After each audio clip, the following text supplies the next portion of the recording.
안녕하십니까. 평택촌놈 주식TV 봉선생 이강민입니다. 종목 분석, 오늘은 8번째 시간이고요. 코스피, 네이버에 대해서 살펴보도록 하겠습니다. 코스피를 대표하는 그런 종목 중에 하나죠. 굉장히 안정성이 뛰어난 그런 기업이라고 할 수가 있죠. 포털업계의 최강자고요. 역시 1999년도에 설립을 했습니다. 그런데 당시에 뭐 포털업계의 최강자는 역시 다음이라고 할 수가 있었죠. 다음이 뭐 어마어마한 그때 기세를 그렇게 보이고 있었는데요. 굉장히 뭐 엄청난 그런 주가의 상승세도 보였었던 그런 상황입니다. 그런 그 다음을 제치고 포털업계에 1위로 올랐었기 때문에 엄청난 사건이라고 할 수가 있죠.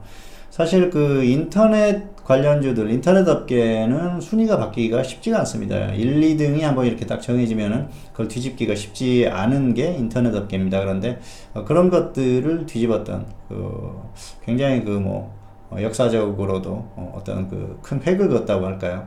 굉장히 큰 사건이 아니었었나 생각을 합니다. 그래서 굉장히 대단한 기업이다 그렇게 볼 수가 있겠고요. 최근의 흐름 자체는 뭐 굉장히 거칠 것이 없는 그런 흐름이죠. 안정성이 뛰어난 그런 흐름인 것은 물론이고요. 포털업계에서는 역시 계속해서 독보적인 1위 자리를 지키고 있습니다. 그리고 자회사죠. 라인이 성장하면서 라인 관련한 그런 사업들로 또 여러 가지 그런 좋은 흐름을 보이고 있습니다. 그래서 여러 가지 이런 그 좋은 흐름들이 엮여서 지금의 주가의 흐름도 나오는 흐름이고요. 그런 부분들이 있다 그렇게 보실 수가 있겠습니다. 다만 주가가 여전히 좀 고평가되어 있는 그런 부분이 있습니다만은 업계 1위의 어떤 그 프리미엄이라고 할까요? 그런 부분도 있지만 조금 과도하게 고평가되어 있는 그런 흐름이 있기 때문에 그런 부분들은 조금 염두에 두시면서 대응을 하시면 좋지 않을까 그렇게 생각을 합니다. 네, 조금 더 자세히 살펴보도록 하겠습니다. 네, 네이버에 지금 재무구조가 나오고 있죠. 지금 그 네이버의 기업 흐름에 대해서 살펴보도록 하겠습니다. 역시 그 광고나 이런 쪽에서 매출이 많이 발생을 하죠. 그리고 역시 포털 쪽에서 독보적인 일이기 때문에 좋은 흐름을 유지하고 있습니다. 실적이 꾸준히 상승하고 있죠. 그런데 영업이익을 보면은 올해는 좀 예상이 좀 떨어지는 그런 흐름이에요. 이런 부분들은 이제 어쩔 수가 없을 것 같습니다. 이 포털 쪽에서도 어느 정도 또 광고라든지 이런 것들 쪽에서 상당히 조금 이슈라고 할까요? 좀 안 좋은 여론도 형성이 되고 그런 부분들이 있기 때문에 향후에도 그 실적이 포괄적으로 이렇게 늘어난 그런 흐름은 좀 어려울 것 같습니다.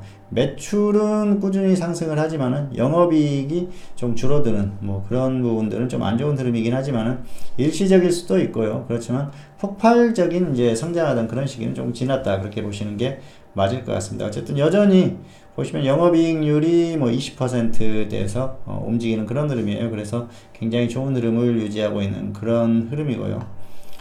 자, 시가총액이 24조가 되는 그런 기업입니다. 그래서 굉장히 조금 부담스러운 주가까지 왔다 이렇게 보시면 될 것 같습니다. 자, 재무구조를 보셔도 부채가 그렇게 많지도 않고요. 꾸준히 좋은 흐름을 보이고 있죠. 자, 이익잉여금이 4조 정도 그렇게 쌓여있는 그런 흐름이고요. 그렇기 때문에 크게 뭔가 이렇게 문제가 생길 만한 그런 상황은 발생하기 어렵습니다. 그래서 꾸준히 좋은 흐름을 유지할 가능성이 높습니다.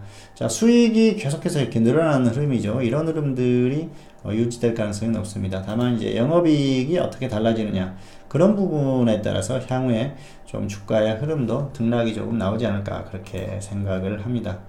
자, 보시면은 국민연금이 최대 주주예요. 어쨌든 그 국민연금이 들어가 있다는 건 굉장히 좋은 그런 상황이다 그렇게 볼 수가 있겠습니다. 어쨌든 그런 부분에서 좀 이해를 하시면 될 것 같고요. 안정성이 뛰어난 기업이다 그렇게 보시면 될 것 같습니다. 그리고 향후에 어떤 기업 흐름에 대해서는 크게 걱정할 필요가 없죠. 계속해서 좋은 흐름을 유지할 가능성이 상당히 높다. 그리고 포털 업계에서는 1위 자리를 다시 뒤집어지는 그런 상황은 발생할 가능성이 거의 없다고 봅니다. 사실상 네이버가 워낙 사업이나 이런 영업이나 이런 쪽에서 굉장히 탁월하기 때문에 좋은 흐름을 유지할 가능성이 상당히 높다고 봅니다. 자, 주가 흐름을 한번 보실까요? 길게 한번 보도록 하겠습니다. 보시면은 엄청나게 상승을 했죠. 자, 2002년 자부터 꾸준히 상승하는 그런 흐름을 보이지 않았습니까? 그리고 당시에 주가가 이렇게 뭐 만원대에서 움직였던 게 100만원 근처까지 갔으니까 어마어마한 그런 상승을 보였다, 이렇게 보시면 될 것 같습니다. 최근의 흐름은 조금 약합니다. 자, 2017년 6월이 고점이었어요. 그리고 그 고점을 뚫지 못했습니다. 물론 고점 부분까지 왔는데 어느 정도 그 최근에 올해 1월이었죠. 이 정도를 뭐 고점으로 봐도 무방한 흐름입니다. 다만 지금 흐름 자체가 약해요. 이게 지수의 흐름에 영향을 받을 가능성도 상당히 높고요. 그렇기 때문에 지수가 약한 흐름에서는 크게 좋을 상황이 아닙니다. 지수의 흐름은 어느 정도 영향을 그대로 받은 흐름입니다. 자, 코스피 지수를 보실까요? 역시 1월 말 이후에 계속해서 하락하는 흐름이죠. 네이버는 조금 더 약하죠. 네이버는 뭐 최근에 여러 가지 이슈가 있었습니다. 그 이전에 나왔던 이슈 같은 경우에는 뭐 액면 분할 이슈가 있었고요. 그리고 실적 부진에 대한 그런 부분들이 있었습니다. 실적이 실제로도 좀 그 이익 쪽에서 좀 떨어지는 그런 영업이익이나 순이익이 좀 떨어지는 그런 부분들이 나왔고요. 최근에 나왔던 뉴스는 자회사 라인에 7,500을 투자한다. 역시 뭐 자본금이 7,500억이 빠져나가는 거 아니겠습니까? 어쨌든 자회사에 투자하는 거긴 하지만 그런 부분들은 좀 기업 자체적으로는 악재라고 할 수가 있죠. 그렇기 때문에 그런 부분들이 뭐 좋은 흐름을 유지하기는 힘들고요. 그리고 역시 실적에 대한 부분이 조금 그 부담스럽다, 뭐 그런 것들이 계속 나오고 있습니다. 그동안 뭐 폭발적으로 상승할 만큼 상승하긴 했죠. 그런 부분이 있기 때문에 그런 부분들은 역시 뭐 당연한 흐름이다, 그렇게 볼 수가 있겠습니다.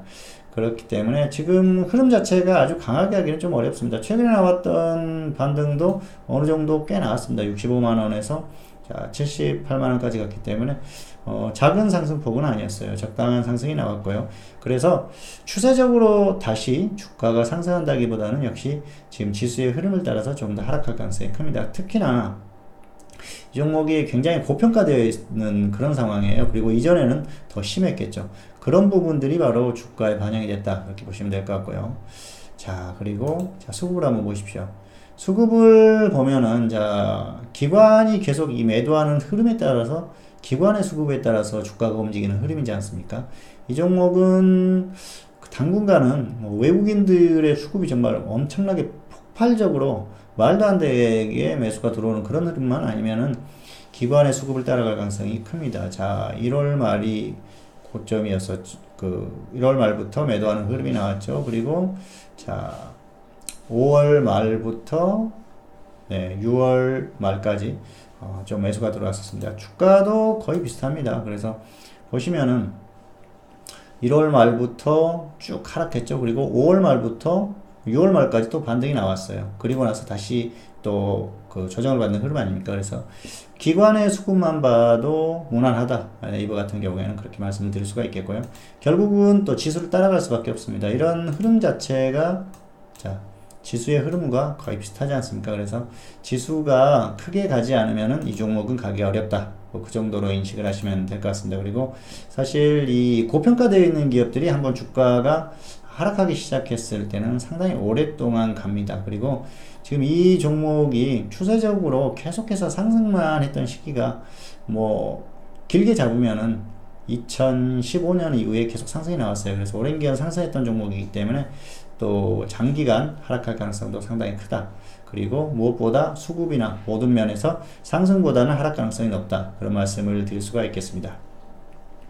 네, 오늘은 네이버에 대해서 살펴봤고요. 아무래도 그 중기 흐름에 대해서는 좀 부정적인 흐름이 나올 가능성이 크기 때문에 중기 추세나 이렇게 대응하기보다는 단기에 낙폭이 과했을 때 반등 나오는 그런 흐름 정도를 이용하는 그 정도 매매면 충분할 것 같습니다. 그렇기 때문에 너무 큰 기대는 하지 말자, 뭐 이 정도로 말씀을 드리겠습니다. 네, 오늘은 네이버에 대해서 살펴봤고요. 다음 시간에 다른 종목으로 찾아뵙도록 하겠습니다. 감사합니다.